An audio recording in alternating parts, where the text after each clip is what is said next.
नमस्कार दोस्तों, Indo pulse में आपका स्वागत है। आज हम उस हादसे की बात करेंगे जिसने 2026 की शुरुआत में ही पूरी दुनिया को न्यूक्लियर वॉर की तरफ लाकर खड़ा कर दिया है।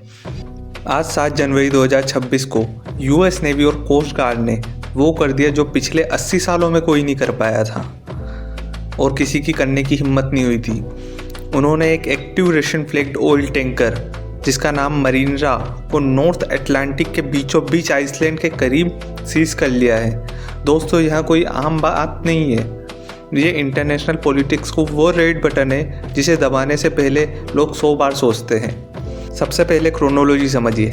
ये टैंकर जिसका पुराना नाम द बेला 1 था, पिछले 1 महीने से यूएस की आंखों में धूल झोंक रहा था। ये वेनेजुएला के क्रूड ऑयल को लेकर जा रहा था।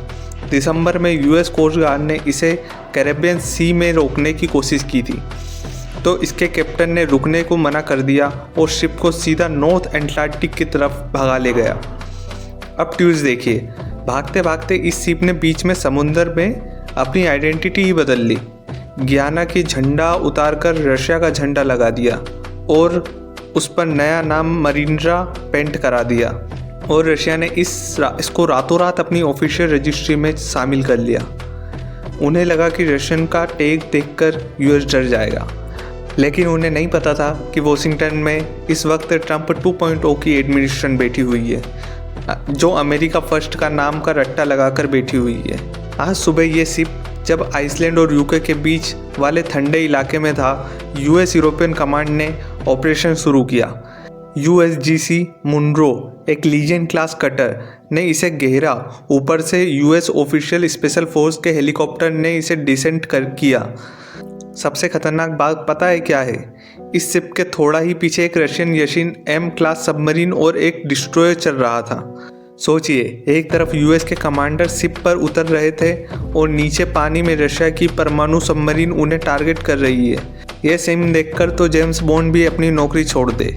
यूएस ने साफ कह दिया कि हमने फेडरल कोर्ट को वारंट को निकाला गया था क्योंकि ये शिप सैंक्शन तोड़ कर आई है, और रशिया ने पलट पर जवाब दिया कि ये इंटरनेशनल पायरेसी है। अब आते हैं असली मुद्दे पर, कॉन्सिक्वेंसेस। दोस्तों, ये इंसिडेंट 1962 के क्यूबन मिसाइल क्राइसिस जैसा बनता जा रहा है। इंटरनेशनल लॉ के मुताबिक एक सॉवरेन फ्लैग वाला शिप उस देश की फ्लोटिंग टेरिटरी होता है, यानी यूएस ने टेक्निकली रशिया की ज़मीन पर कब्जा किया है।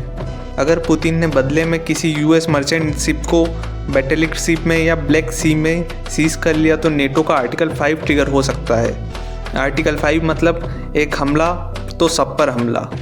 जैसे ही ये कैप्चर कंफर्म हुआ, ब्रेटेंट क्रूड ऑयल कयामत $120 पर बैरल पर हो गया।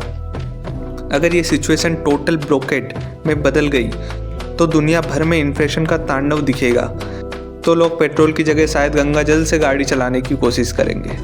रशिया ने पहले ही कहा है कि अगर हमारी सॉवरेनिटी पर बात आएगी तो हम टैक्टिकल न्यूक्लियर वेपन यूज़ करने से पीछे नहीं हटेंगे। 2026 डूम्सडे क्लॉक अब मिडनाइट के सिर्फ 80 सेकंड दूर है। हमारे लिए बहुत बड़ी चिंता की बात है। इंडिया अपनी एनर्जी का 40% से ज़्यादा रशिया से सस्ता तेल खरीद कर पूरा करता है। अगर यूएस ने नेवल डोमिनेंस दिखाकर सारे रशियन टैंकर को रोक दिया तो हमारी इकोनॉमी इंजन ठप हो सकता है। एक तरफ मोदी जी की डिप्लोमेसी है और दूसरी तरफ ट्रंप का एक्शन ओरिएंटेड अप्रोच। ये बैलेंस बनाना एक इम्पॉसिबल होता जा रहा है।